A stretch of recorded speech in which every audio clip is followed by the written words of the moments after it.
Well, after a decade as New South Wales Police Commissioner, Mick Fuller has been awarded an Order of Australia for his distinguished service as Police Commissioner and for criminal intelligence governance. Mr Fuller spearheaded the response to the 2014 Lindt cafe siege, whilst also advocating against domestic violence and alcohol-related crime. He joins me live now. Mick Fuller, thanks so much for your time. Congratulations. How does it feel to be remembered and awarded this way? Well, Laura, thanks for having me on. Yeah, it was an amazing moment when I received the email in relation to it. I've been retired now for nearly 12 months and you sort of move on with the next phase of your life. So to be recognised for doing something I love for 34 years, I'm very proud Australian today. We've got this photo of you from when you joined the Academy, a very young Mick Fuller. What year would this have been? You probably can't see the photo there, but what year was it in which you joined the Academy? I suspect it would have been 1987. I think I look about 12 in that photo, so don't judge me in terms of how I've aged. Oh, you do look very young, but you've aged pretty well as well, Mick Fuller. Now, you're an investigator, you're an operational coordinator for the drug squad in the 90s in King's Cross. Now, the 90s in King's Cross drug squad, they are three elements that sound like they would have been pretty hardcore at the time. What do you remember about those years?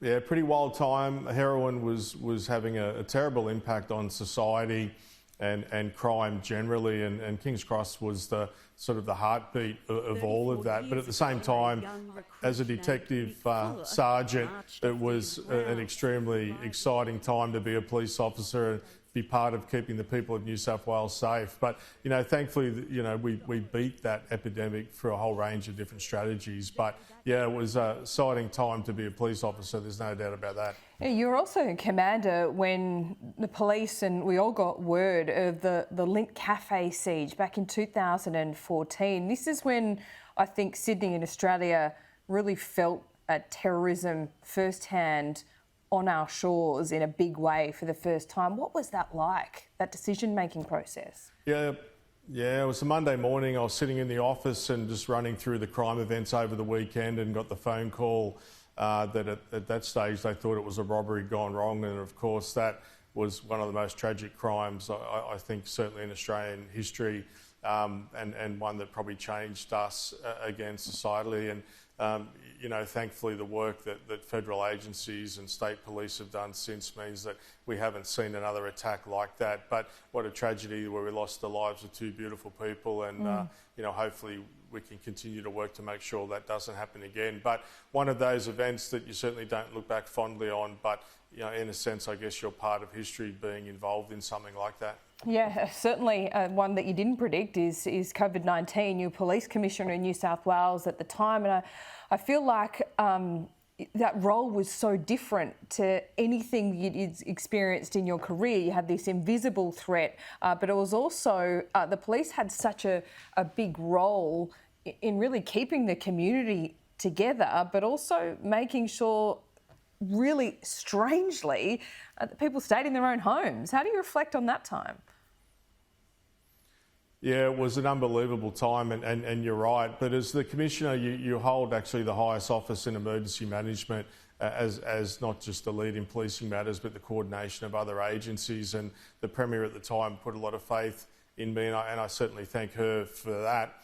And I think the biggest effort in that, to be frank, was the hotel quarantine. And in a short amount of time, with a group from Defence Police and government, we were able to set up a hotel quarantine system that brought back hundreds of thousands of not people from New South Wales, but from Australia, when the other states and territories were struggling with that. And I know it was a difficult time for those sitting in the rooms for 2 weeks, but if New South Wales hadn't have stood up at the time, and if the police hadn't have taken the lead in that, there would have been people sitting overseas for months, potentially years, waiting to get home. And, I think lots of police got involved in COVID and really dug deep, and they were doing jobs that they never thought they would have done when they joined. And I'm sure they're all proud of what they did. And I guess my award, a little different to others, Laura, is you're almost accepting it on the behalf of all the police that you've worked with probably different to some of the other award winners, because your successes were always shared with a group of people, a team, or like COVID, the entire organisation. Yeah. How do you reflect on your years of service? What would you say to young recruits thinking of getting into a career in policing, or perhaps hesitating in doing so?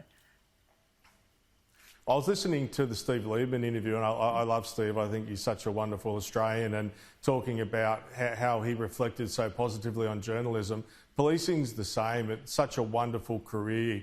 And yes, there are some difficult times, but at the same time, it's been the most amazing adventure for myself and my family. And if you want to ride horses, you can ride horses, you can drive cars, you can work down the snow, you can work in the air, you can really have a career or multiple careers within a career, and it is so exciting. And if you're at a loose end and you've just finished school, I can't promote working for the New South Wales Police more.